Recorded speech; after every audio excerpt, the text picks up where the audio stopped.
Ó.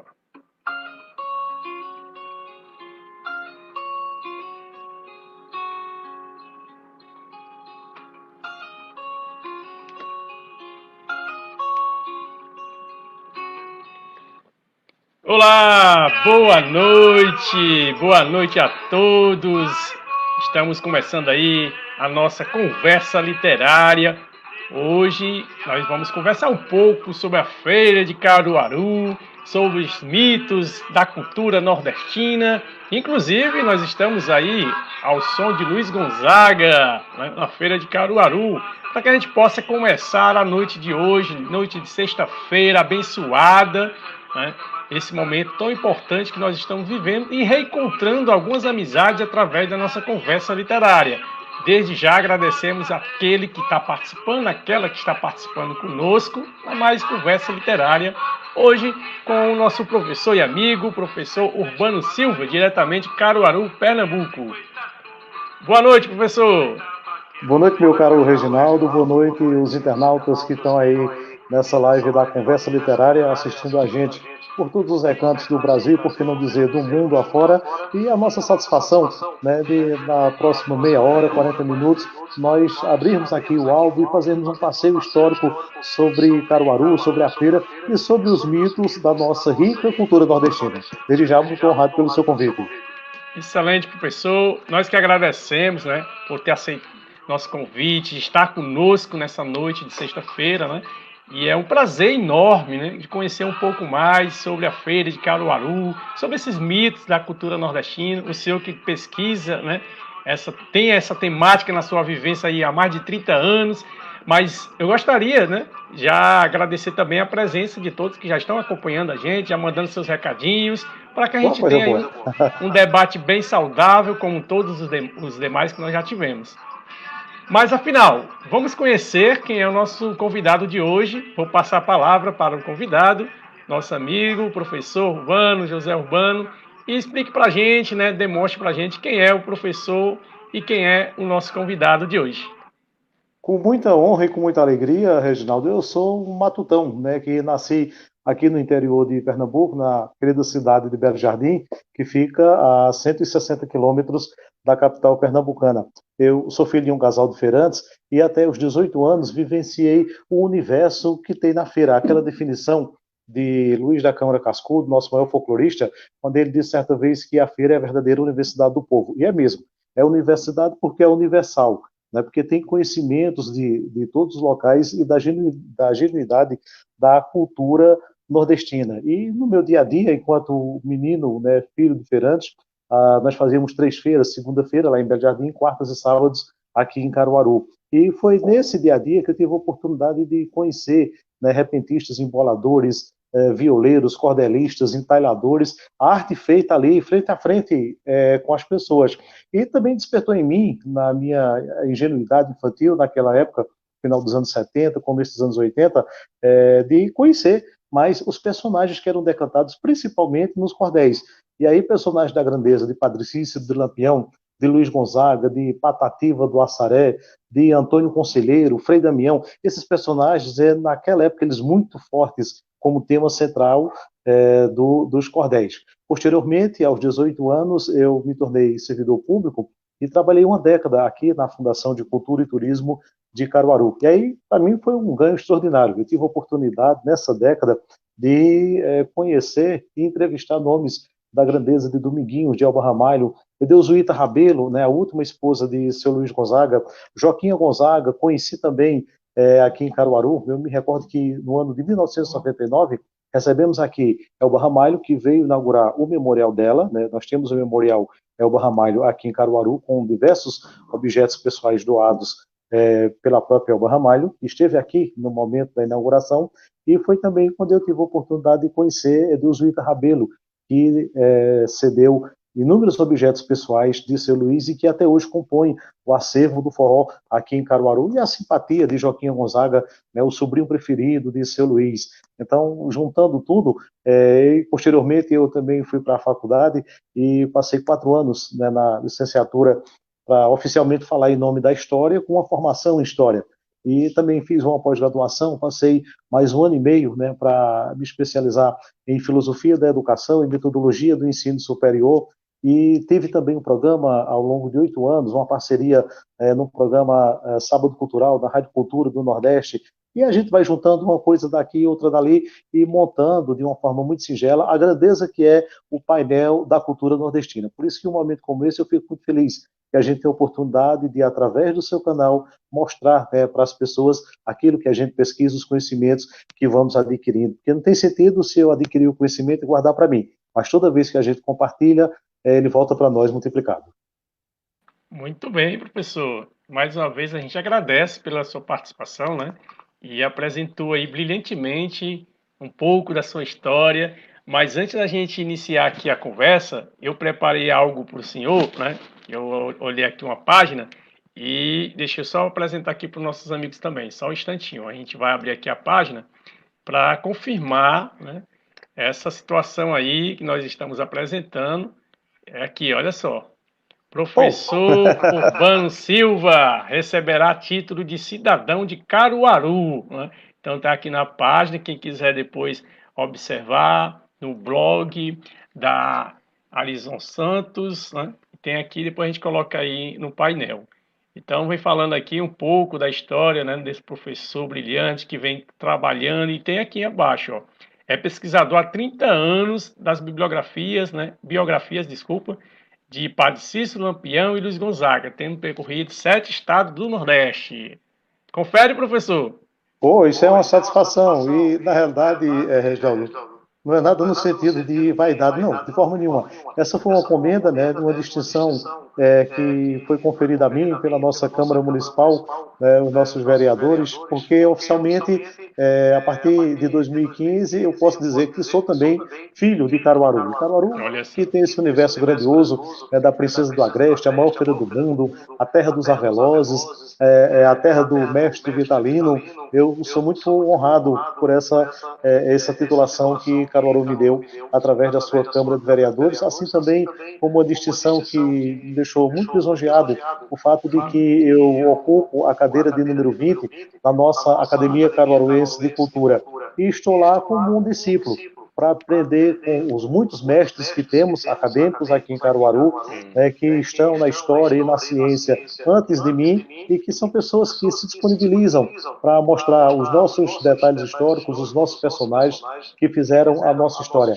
Na soma de tudo, o que eu posso resumir, Reginaldo, é que eu vejo a história nordestina, a cultura nordestina, como um painel grandioso que precisa ser mais estudado e precisa ser mais levado para a população no Brasil e pelo mundo afora.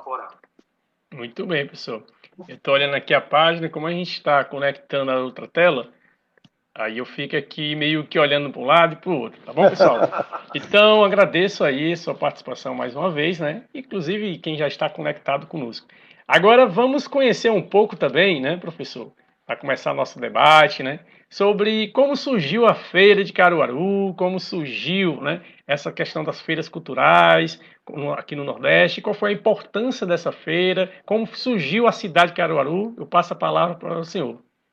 Ah, com toda alegria, Reginaldo. E de uma forma resumida, né, a história nos conta que em outubro de 1782 havia um cidadão que era exatamente o proprietário da fazenda Caruru. Esse cidadão, né, José Rodrigues de Jesus, ele muito jovem, com em torno de 22, 23 anos de idade, ele mandou construir uma capelinha em homenagem à Nossa Senhora da Conceição. Essa capelinha hoje é o Marco Zero, aqui da nossa cidade. E por que Nossa Senhora da Conceição? E aí ele explicou numa carta que enviou na época para o bispo, né, lá no seminário em Olinda, que ele estava homenageando as duas mulheres mais importantes da vida dele. A mãe dele, né, que era devota de Nossa Senhora da Conceição, e a irmã dele, né, ele teve duas irmãs, a irmã mais nova dele se chamava Conceição.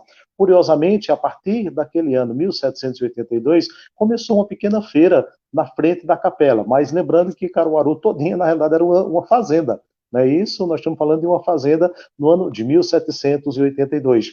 E aí já nos dá uma curiosidade, o fato de que Caruaru talvez é a única cidade do Brasil que nasceu a cidade depois da feira. Geralmente, a cidade começa como um agrupamento humano e aí surge uma feira. Aqui foi ao contrário, né? Na realidade, nós só nos tornamos cidade, oficialmente falando, no ano de 1857. Hoje somos uma cidade com quase 400 mil habitantes, e de feiras, Caruaru entende. Nós temos 22 feiras, e como eu havia dito ao amigo aqui, né, numa conversa logo cedo, Caruaru tem feira de tudo. Aqui tem feira de carro, tem feira de gado, tem feira de bode, tem feira de sulanca, tem feira de sapato, tem as feiras nos bairros, tem feira literária, né? Inclusive, tivemos a satisfação de participar o ano passado no stand da Universidade Federal, né, na FENAGREST, Feira do Livro do Agreste, que é um evento que traz para cá mais de 20 editoras. Então, nós temos essa identidade. E essa identidade toda acabou também descambando para o lado cultural.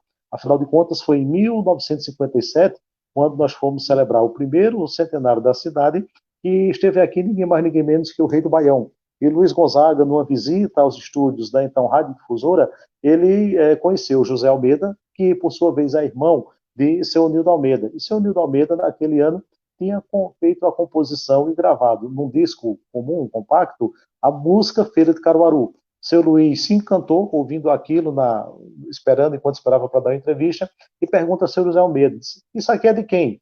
Aí seu José Almeida disse, é do meu irmão. Se a gente pode falar com eles, pode.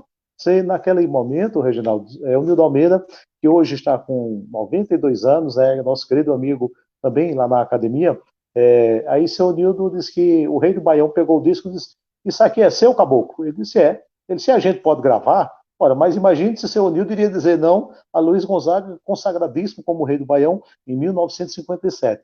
E aí, na abertura do nosso papo, você botou aí como fundo musical Feira de Caruaru. Então, no meu entendimento, o seu Nildo também cumpriu esse papel.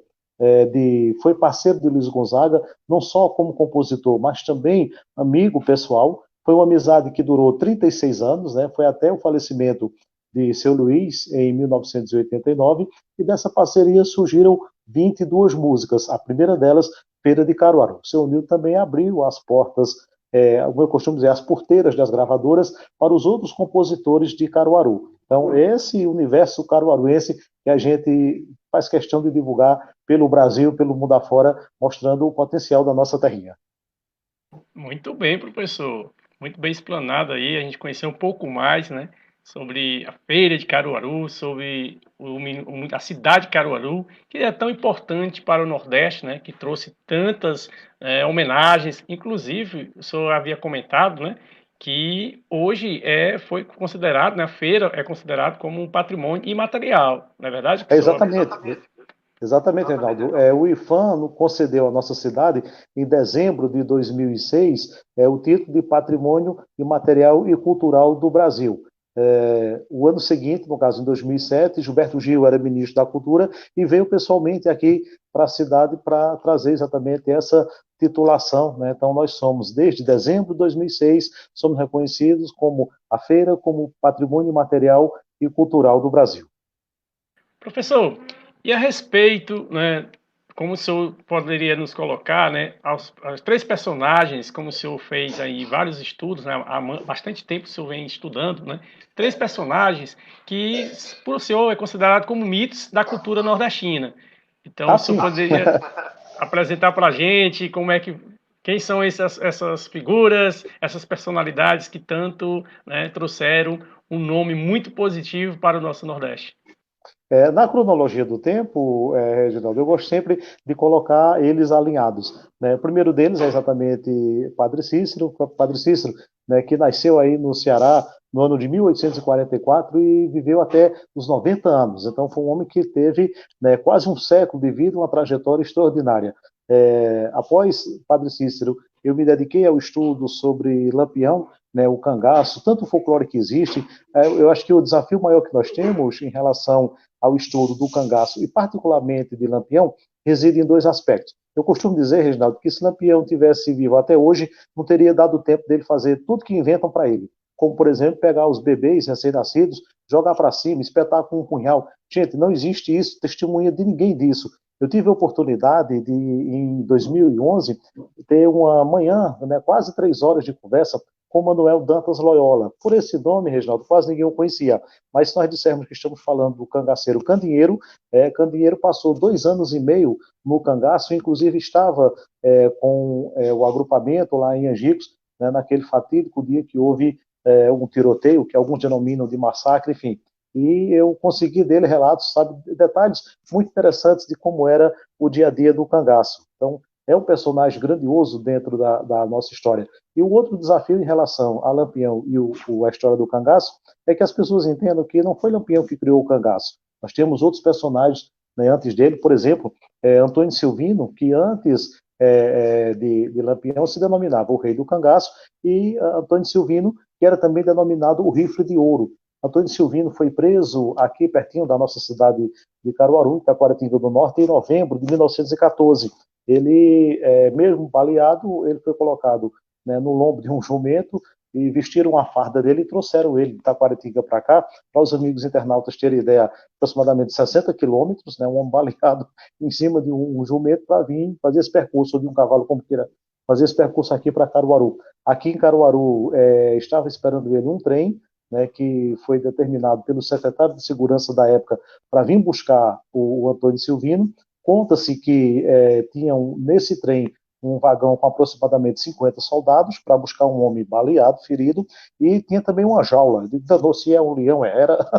Daí a periculosidade exatamente do Antônio Silvino. Antônio Silvino foi levado para Recife, e aí nós temos no site, né, nos arquivos do Diário de Pernambuco, as fotos, né, do grande número de pessoas esperando o cangaceiro chegar lá em Recife. Ele foi para a casa de detenção, foi julgado, sentenciado a mais de 220 anos de pena, e em 1937 ele foi anistiado das suas penas pelo próprio presidente Getúlio Vargas. Ele foi para Campina Grande e lá faleceu no ano de 1944. Então, que as pessoas entendam que Lampião nem criou o cangaço, nem com ele terminou. Lampião, quando adentra no cangaço, melhor dizendo, o cangaço já existia como fenômeno aqui no Nordeste, e, na minha singela opinião, depois de tanta literatura, enfim, o cangaço termina oficialmente em março de 1940, quando o tenente Zé Rufino captura, né, e chega e morre, no caso, Curisco, o companheiro marido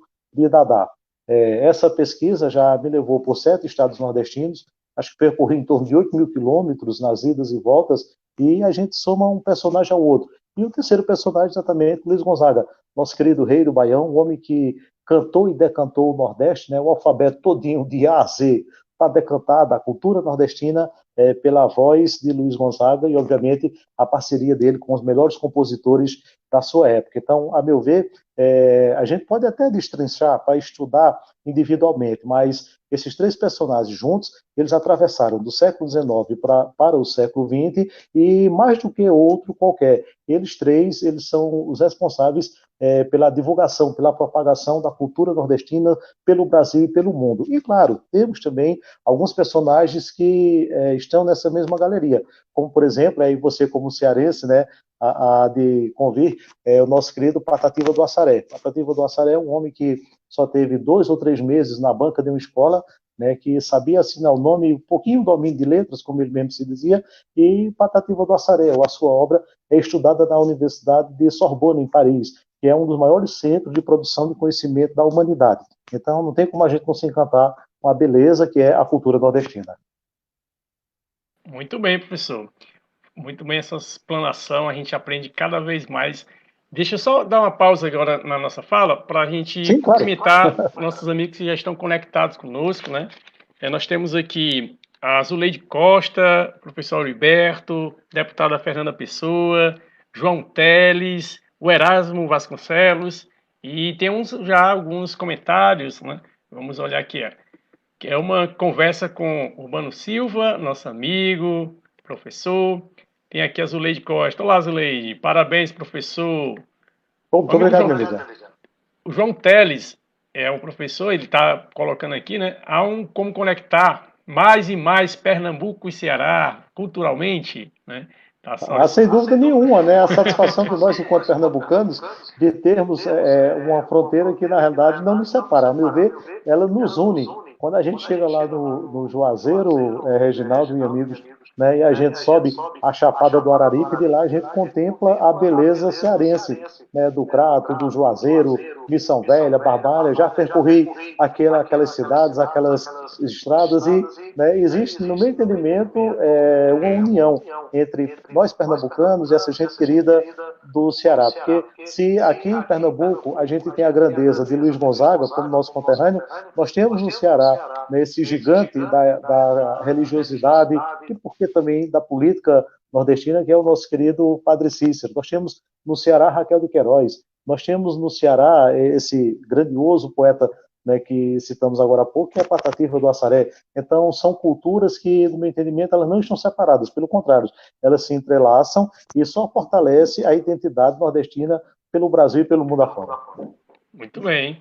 Aí nós temos aqui, a Kelma faz um comentário a respeito das feiras, né? As feiras são muito importantes para as comunidades e um lugar de encontro dos vizinhos também, né? Ou seja, sim, sem dúvida, né? pois é. Inclusive, nós temos aproveitando o comentário da nossa internauta, Reginaldo, Caruaru teve um aspecto geográfico importantíssimo, né? Aquilo que eu comentei com um amigo no início, com os internautas no início da nossa live, um dos pontos que mais favoreceu Caruaru para crescer tanto em 160 anos apenas, é o fato de que nós estamos a 120 quilômetros da capital pernambucana, de Recife. Nós estamos a 100 quilômetros da cidade de Campina Grande, nós estamos a 100 quilômetros da cidade de Arco Verde, que é considerada por nós pernambucanos o Portal do Sertão, e estamos a 100 quilômetros da fronteira com Alagoas.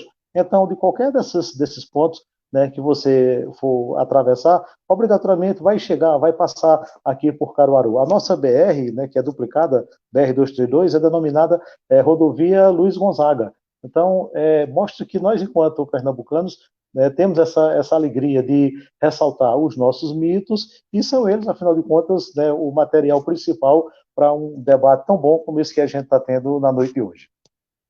Excelente, professor. Nós temos aqui um recadinho também, né? Comentário da Zuleide Costa. Que riqueza de conhecimentos históricos, né? O senhor tem nos transmitido. Professor, e a respeito também, né, do processo, lá, o senhor colocou também o padre Cícero, né? E o senhor passasse para a gente um pouco sobre esse momento histórico lá de Padre Cícero como contexto político, né? Com a influência dele política para o crescimento de Juazeiro, para o crescimento econômico também, né? De Crato. Pois não.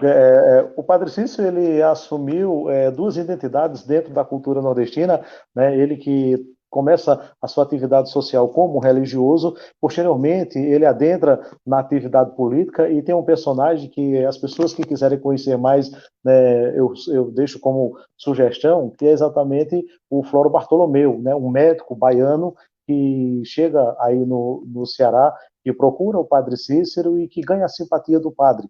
Né? E é ele que faz exatamente a identidade política do Padre Cícero. Ele entende, no caso, Floro Bartolomeu, desde os primeiros momentos, que o Padre Cícero tinha uma simpatia, tinha uma empatia, melhor dizendo, com a população, que era uma coisa grandiosa. E aí o Floro tem a ideia de formatar, né, um perfil político do padre, e o Padre Cícero é um ponto que poucas pessoas conhecem, mas sempre que a gente relata, aí eu vejo assim, tem gente que se espanta, assim, Reginaldo, que arregala os olhos, né, faz uma olhada de curiosidade, mas Padre Cícero foi o fundador do Juazeiro, né?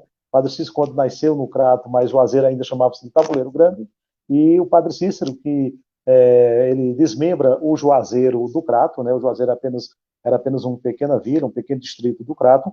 Ele desmembra politicamente falando, ele torna-se prefeito do Juazeiro durante 18 anos, ele foi vice-presidente do Ceará, equivalente hoje a vice-governador do estado por 2 momentos, e quando ele faleceu, ele, né, tinha sido eleito deputado federal. Então é um homem que dedicou a sua vida ao seu povo e que criou, né, com todo o carinho, assim como um pai cuidadoso cuida de um filho, ele criou exatamente essa identidade cultural aí no interior do Ceará. Eu costumo dizer que Padre Cícero é um personagem grandioso e que transpassa o tempo. Esse ano, Reginaldo, nós estamos celebrando 150 anos da ordenação sacerdotal do Padre Cícero, né? Foi ordenado em 30 de novembro de 1870.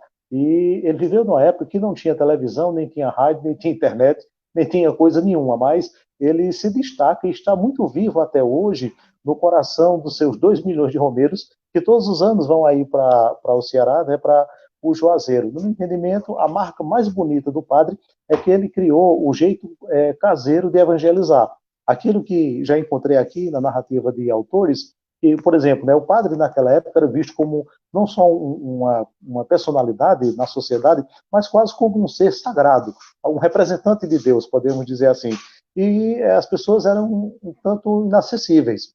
A história também nos conta que quando o padre Cícero, eu estive já por 2 vezes no seminário da Prainha, onde agora me fugiu o nome, ele foi aluno durante 6 anos, e aí, nos relatos lá, constam que naquela época, né, em 1865, 66, a missa era celebrada em latim, e o padre ficava de frente para o altar e de costas para o povo. Qual era a explicação disso, Reginaldo? Olha, o altar é sagrado, você que está aqui na igreja é um pecador. E a missa é em latim, porque latim é a linguagem dos anjos. Então você que é pecador não tem direito de saber essa linguagem. E o padre Cícero codifica isso. O padre Cícero celebrava a missa de frente para as pessoas e no bom nordestinês. E qual era a ideia do padre? Olha, o altar é muito bonito, mas é feito por mãos humanas. Sagrado é você, que é filho de Deus, que está ali na igreja em busca de uma orientação espiritual. Tem que ser celebrado no bom nordestinês, que é para que você possa passar para as pessoas, para seus filhos, enfim. Muito mais do que isso, Reginaldo, tem um aspecto que é bem fácil a gente imaginar. Quando, nos domingos pela manhã, o padre celebrava missa e batizava crianças. E aí a gente imagina, eu pelo menos me dou o direito de fazer, imaginar essa cena. O padre batizava a filha do coronel Manuel Pedro, personagem fictício, obviamente, ou então a netinha dele. E batizava também a filha ou a netinha de seu João do Boi. E seu João do Boi era um pequeno trabalhador ali do coronel. E aí, no momento que o coronel chega, ele diz: padre, mandei matar um boi, vai ter um churrasco, vamos celebrar o batizado da minha netinha. E o senhor é o convidado para o almoço hoje lá na fazenda. O senhor vai. Claro que o padre ia, porque ele era um homem que tinha uma vivência social extraordinária. Mas na minha leitura, ele não só aceitava o convite do coronel, como ele chegava junto ao pequeno agricultor lá com a enxadinha na mão e dizia: olha, eu vou para o churrasco para o almoço na casa do coronel. Na volta, umas 4h30, 5 da tarde, se tiver um cuscuzinho com leite lá na sua casinha, eu passo lá e a gente vai fazer uma ceia também. Imagine isso no coração do nordestino. As pessoas sem, infelizmente, acesso à educação, sem um conhecimento cultural nenhum, e que morriam de fome, de sede e de varíola. Ou seja, o padre fez o que eu denomino o jeito caseiro de evangelizar. Foi essa semente que Padre Cícero botou no coração das pessoas naquela época, que tornou-se uma árvore gigantesca e dá frutos até o dia de hoje. Não é à toa que ele é o maior mito da religiosidade da política nordestina até os nossos dias. Muito bem, professor. E só tem material para apresentar a gente, algum livro que tem suas pesquisas, né, que queira apresentar, conversar um pouco também sobre essa parte de conhecimento histórico, né? Sim.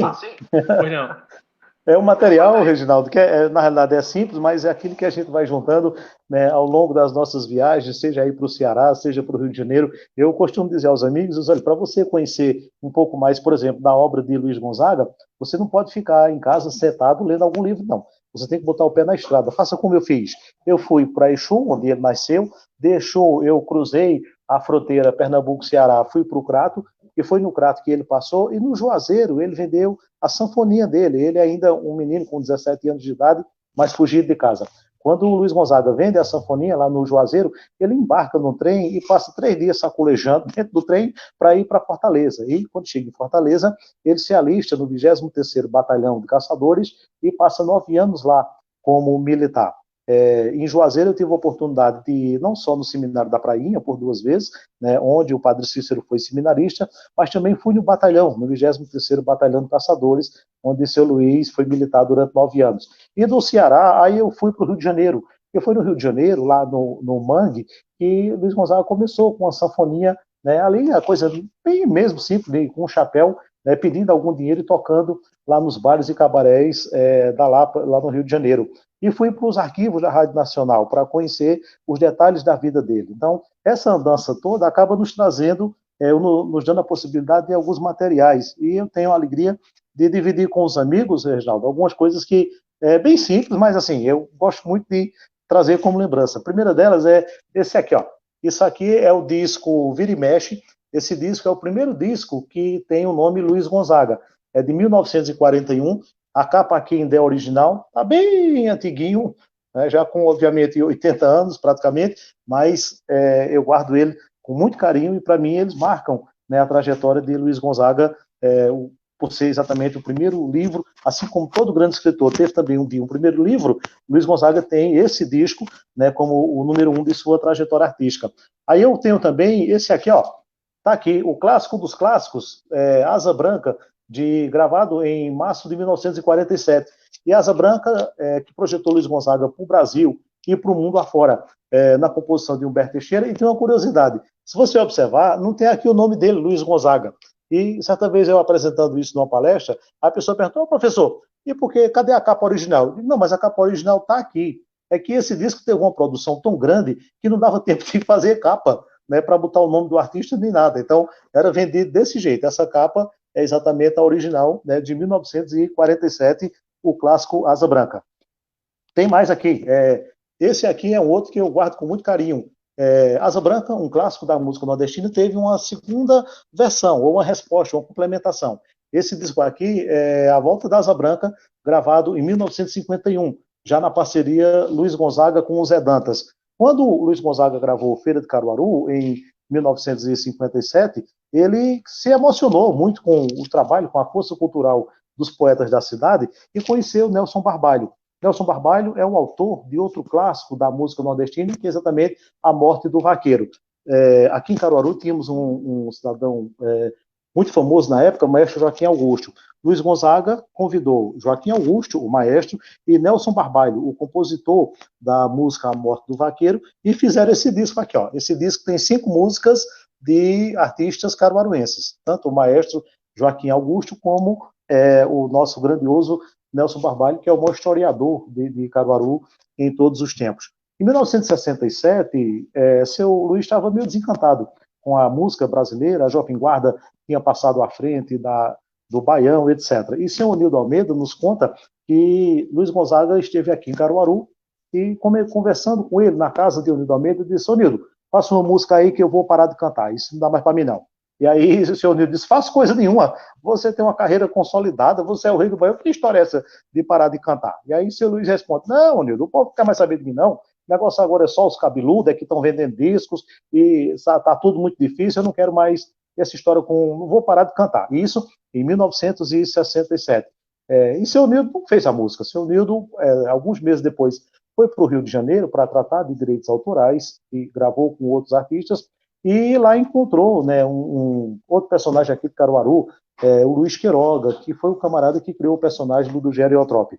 O Luiz Queiroga, numa conversa com o seu Nildo, puxou do bolso um papel e disse, ô Nildo, vê se isso aqui dá alguma música. E quando o seu Nildo abre, estão lá os versos. O meu cabelo já começa prateando, mas a sanfona ainda não desafinou. A minha voz, vocês reparem eu cantando, é a mesma voz de quando o meu reinado começou. E aí seu Nildo canta na hora, né? O meu cabelo já começa prateando, enfim.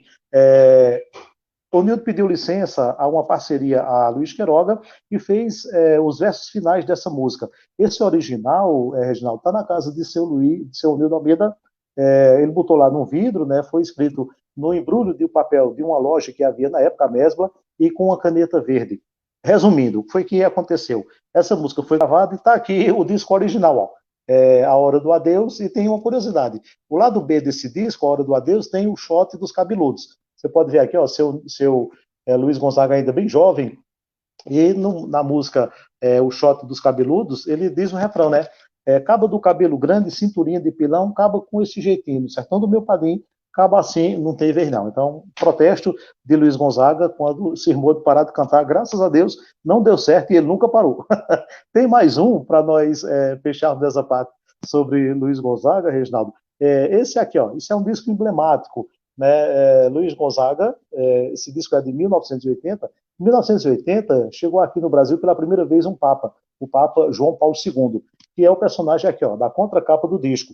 E seu Luiz, certa vez, deu entrevista a Geraldo Freire, aqui na Rádio Jornal em Pernambuco, e disse do desencanto dele, que ele disse, é uma das músicas mais bonitas que eu já gravei, foi o Baião do Papa, mas não fez sucesso. Sabe por quê, Geraldo? Porque o povo gosta de uma safadezinha. Naquele momento, o Sandro Becker, né, com seu forró irreverente, estava também se lançando no mercado musical. E o detalhe que eu quero chamar a atenção dos nossos queridos amigos internautas, aqui na capa do disco, ó, se você aproximar, dá para você ler aí bem direitinho, né? Obrigado, João Paulo, e louvação a João 23.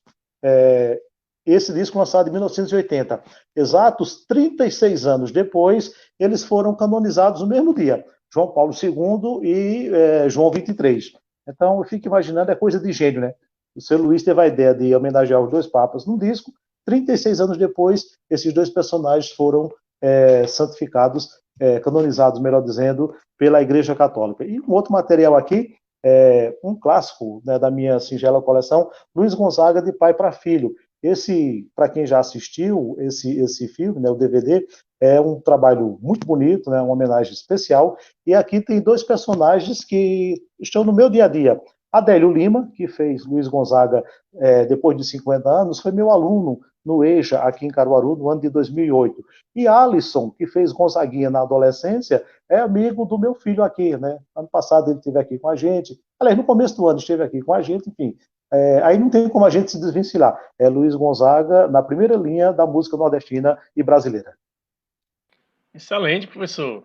E que riqueza de material que o senhor tem, né? O material que o senhor nos apresentou, esses discos, né? Dá para Na ser já é realidade, um acervo assim, de museu.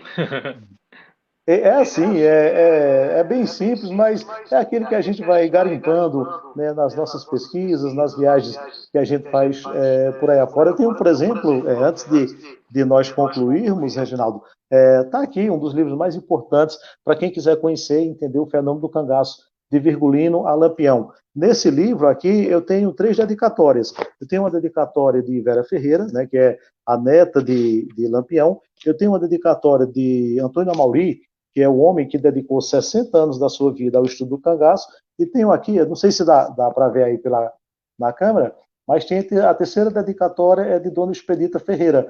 Dona Expedita, né, que é a filha legítima, até hoje reconhecida como a filha legítima de Lampião. Sobre o nosso grandioso Padre Cícero, eu tenho esse livro aqui, que é um dos mais importantes. Ao todo, eu tenho 11 autores sobre o Padre Cícero. O Padre Cícero que eu conheci. Esse livro é de uma autora aí cearense, a professora Amália Xavier. Ela nasceu em 1904 e foi batizada pelo próprio Padre Cícero.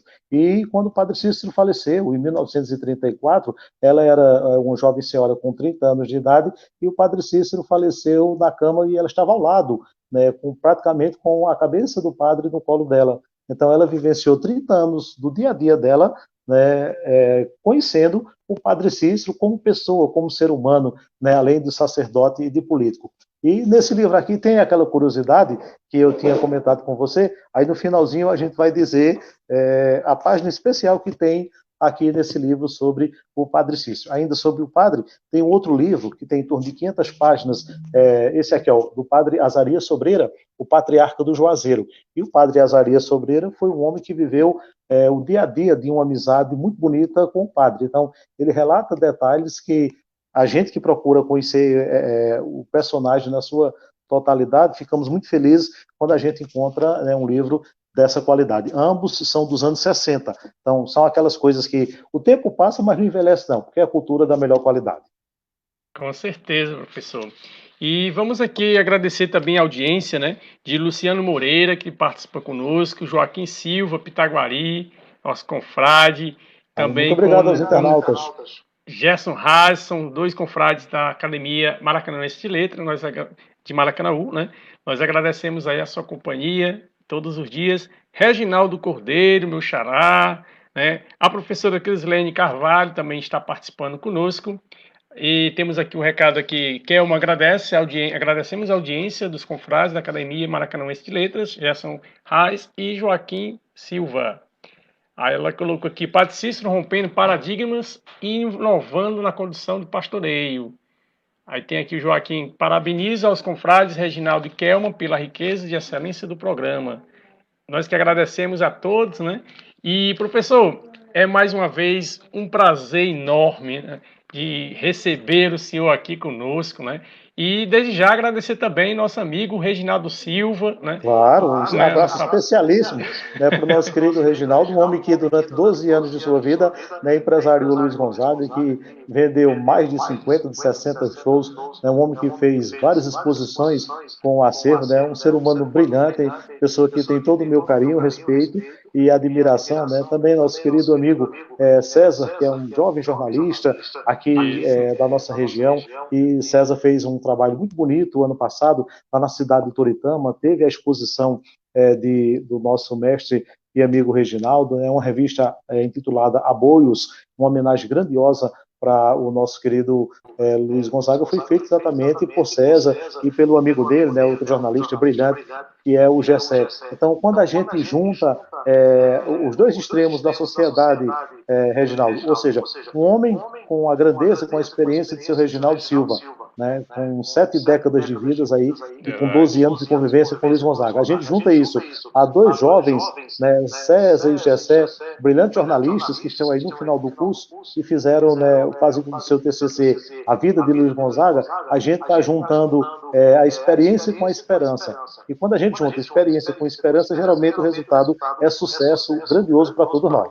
Com certeza. Professor, então nossa conversa literária já está chegando ao fim, né? Que muito gostoso. No instante a gente chega assim ao tempo, mas nós precisamos aí concluir a nossa conversa de hoje, né? Desde já a gente agradece demais a sua participação, né? A gente teve aí um retorno às nossas raízes mais uma vez, né, do Nordeste. E gostaria de passar a palavra para o senhor fazer as suas considerações finais, né? E desde já a gente deixa mais um recado, um abraço gostoso aí ao nosso estado de Pernambuco. Eu quero agradecer, Reginaldo, primeiramente a Deus, como supremo arquiteto, né, do universo, é quem faz as agendas e faz o encontro entre as pessoas, né? E agradecer por termos saúde, por termos essa disponibilidade de estar aqui com os amigos internautas, repito, pelo Brasil e pelo mundo afora, né, já porque a internet não tem limites para onde alcança, né, dividindo esses singelos conhecimentos que eu for adquirindo ao longo da minha vida. Algumas pessoas já me perguntaram, e quando é que vai terminar? Eu disse, vai terminar quando eu morrer, ou seja, terminar a minha parte, porque a história é muito dinâmica, ela não vai terminar nunca, ela está aí, um campo fértil para as pessoas que se dispuserem à pesquisa. Quero agradecer as parcerias do nosso querido Reginaldo Silva, César, Gessé, esses amigos que também nos auxiliam na questão da convivência, né, de lidar aqui com a tecnologia, com as lives, enfim, lhe dizer que essa é a minha primeira live, né, o que para mim era um território meio estranho, agora a gente já está, né, íntimo dele, então pronto aí para fazer outros momentos, e aquilo tudo que a gente procura investir nas pesquisas, nas viagens, para construir um singelo conhecimento. Obviamente, sou consciente que tem gente que tem um conhecimento muito mais profundo que o meu, mas eu não tenho preocupação nenhuma em fazer o jogo de empurra, nem estar com medinha da vaidade, não. Eu quero peço a Deus que me dê saúde para a gente ir mostrando os nossos personagens, a nossa grandeza, e a partir desses conhecimentos as pessoas possam evoluir como seres humanos, como pessoas para um mundo melhor. E aquele detalhe, né, para os ouvintes não ficarem aí, os ouvintes que ficaram atentos, esperando esse detalhe, aqui nesse livro da professora Amália Xavier, eu encontrei algo que é muito precioso para nós que estudamos a vida do nosso gigante Cícero Romão Batista. Ela relata aqui, né, que foi no dia 6 de outubro de 1898, ao meio-dia em ponto, que o nosso querido padre, que estava lá no Vaticano, teve uma audiência a portas fechadas com o Papa Leão XIII, para tratar, né, dos assuntos de interesse dele, no caso, a sua reabilitação, que infelizmente até os dias de hoje não aconteceu. Mas isso aí é tema para, quem sabe, a gente, né, posteriormente fazer uma outra participação, né, debatendo só o Padre Cícero, ou só Lampião, ou só Luiz Gonzaga e a cultura nordestina como todo. Quero muito agradecer a você pelo convite, pelo espaço, quero agradecer a atenção dos nossos internautas, e viva a cultura brasileira, viva o universo nordestino, e que Deus nos conceda melhores dias para que a gente, atravessando essa pandemia, possamos botar de novo o pé na estrada para conhecermos e divulgarmos mais a grandeza nordestina, os nossos mitos e seus valiosos personagens. Muito obrigado, Pepe. Muito bem, professor, mais uma vez, um forte abraço, né, a todos que estão acompanhando a gente. E aqui fez aqui um comentário, né, sobre Reginaldo Silva, que é um grande amigo e articulador cultural, né? Exatamente, pois é. Colaborando conosco. Professor, pois, forte abraço, até a próxima, parabéns pela participação, né? Só disse que foi a primeira vez participando com esse tipo de atividade, né, tecnológica, mas foi muito bem, viu? Parabéns. Nós estamos aprendendo aqui a cada dia também, né? E outro momento a gente pode conversar, né? Um outro tema também. Aquilo que comentei com o amigo, que uma das minhas maiores preocupações era não deixar a coisa ficar monótona, enfadonha, né? E graças a Deus, eu tenho certeza que com muita humildade e com simplicidade a gente atingiu o objetivo de levar essa mensagem da cultura nordestina para todos os seus internautas. Então, feliz por isso e, em mim particularmente, a sensação de objetivo plenamente concluído. Pois tá bem, professor. Até mais. Deus nos abençoe, meu amigo. Tenha uma boa noite a todos. Amém. Bom fim de semana. Um abraço. Até mais.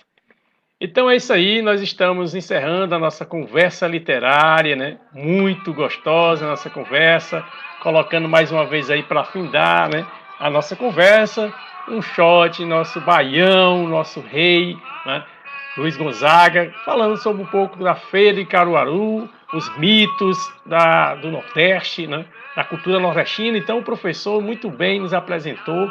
Agradeço a todos que participaram, curtiram, comentaram. E lembrando que a próxima semana, né, nós teremos aí a participação também, né, deixa eu pegar aqui a nota, nós temos aí já fechado com Paulo Vanderlei, né, na segunda-feira, e no dia 20, na terça-feira, dia 28, teremos Sandro Melo, que é diretamente lá do Belém do Pará, né. Sandro faz parte da Guarda Municipal de Belém do Pará, estará conosco também nessa conversa literária. Paulo Vanderlei, ele vai tratar um pouco sobre Dominguinhos, no tom de Dominguinhos. Então, você tem um encontro marcado conosco nas próximas noites, segunda e terça-feira próxima, para tratarmos aí na segunda, com Paulo Vanderlei, sobre Dominguinhos, e na terça-feira, Guarda Municipal e Poesias com Melo, né? Ele vai estar lá, o Sandro Melo, conversando conosco, diretamente de Belém do Pará, e vai trazer um pouco de música também para a gente. Então, agradecer aqui a participação também da Leilane, que manda aqui as suas figurinhas parabenizando. Nós temos aqui o Erasmo Vasconcelos. Muito obrigado, vocês todos que participaram conosco, né? Fiquem com Deus. Deus abençoe a todos. Um excelente final de semana. Até a próxima conversa literária.